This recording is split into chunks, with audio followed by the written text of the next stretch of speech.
ಈ ಬದುಕಿನಲ್ಲಿ ಎಷ್ಟೇ ಸಂಬಂಧಿಕರು ಸ್ನೇಹಿತರು ಇದ್ದರೂ ಕೂಡ ಕೆಲವೊಂದು ಪರಿಸ್ಥಿತಿಯಲ್ಲಿ ನಾವು ಒಂಟಿ ಎನ್ನುವ ಭಾವ ಕಾಡುತ್ತದೆ.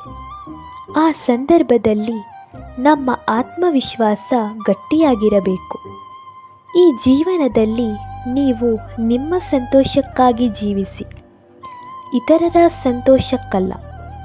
ಯಾಕೆಂದರೆ ನಂಬಿ ಬದುಕುವುದು ಬೇರೆ, ನಂಬಿಸುತ್ತಾ ಬದುಕುವುದು ಬೇರೆ.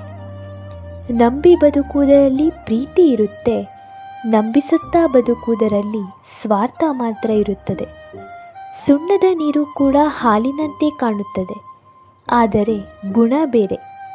ಹಾಗೆಯೇ ಕೆಲವರು ನಮ್ಮವರಂತೆ ಕಂಡರೂ ಒಳಗಿನ ರೂಪವೇ ಬೇರೆಯಾಗಿರುತ್ತದೆ.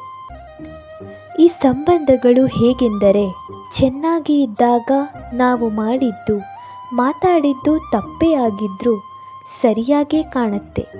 ಅದೇ ಆ ಸಂಬಂಧ ಮುರಿದು ಹೋದಾಗ ನಾವು ಮಾಡ್ತಾ ಇರೋದು ಮಾತಾಡ್ತಾ ಇರೋದು ಸರಿಯಾಗಿ ಇದ್ದರೂ ಕೂಡ ತಪ್ಪಾಗಿಯೇ ಕಾಣುತ್ತೆ.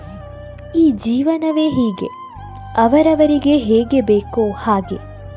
ಈ ಬದುಕಿನಲ್ಲಿ ನಮ್ಮ ಮನಸ್ಸಾಕ್ಷಿಗೆ ಒಪ್ಪುವಂತಹ ಕೆಲಸವನ್ನು ಮಾಡಬೇಕು, ಬೇರೆಯವರನ್ನು ಮೆಚ್ಚಿಸಲು ಮಾಡಬಾರದು. ಏಕೆಂದರೆ ಜನರು ದೇವರಲ್ಲೂ ಸಹ ದೋಷವನ್ನು ಹುಡುಕುತ್ತಾರೆ. ಇನ್ನು ನಾವು ಯಾವ ಲೆಕ್ಕ? ನಿಮ್ಮನ್ನು ಜನರಿಗೆ ಸಾಬೀತುಪಡಿಸಲು ಪ್ರಯತ್ನಿಸಬೇಡಿ.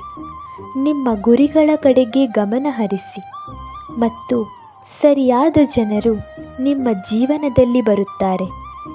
ಉದಯಿಸುವ ಸೂರ್ಯನೇ ಮರೆಯಾಗುವಷ್ಟರಲ್ಲಿ ಬಣ್ಣ ಬದಲಾಯಿಸುವಾಗ ಇನ್ನು ಹುಟ್ಟು ಸಾವಿನ ಅವಧಿಯೊಳಗಿರುವ ಮನುಷ್ಯ ಬಣ್ಣ ಬದಲಾಯಿಸುವುದರಲ್ಲಿ ಯಾವುದೇ ಆಶ್ಚರ್ಯವಿಲ್ಲ. ಜೀವನವು ತುಂಬ ಸೂಕ್ಷ್ಮವಾಗಿದೆ, ಆದರೆ ನೀವು ಅದನ್ನು ಒಮ್ಮೆ ಮಾತ್ರ ಬದುಕಲು ಅವಕಾಶ. ಆದ್ದರಿಂದ ಸರಿಯಾದ ಆಯ್ಕೆಯನ್ನು ಮಾಡಿ. ನೀವು ನಿಮ್ಮ ಸಂತೋಷಕ್ಕಾಗಿ ಜೀವಿಸಿ, ಇತರರ ಸಂತೋಷಕ್ಕಾಗಿ ಅಲ್ಲ.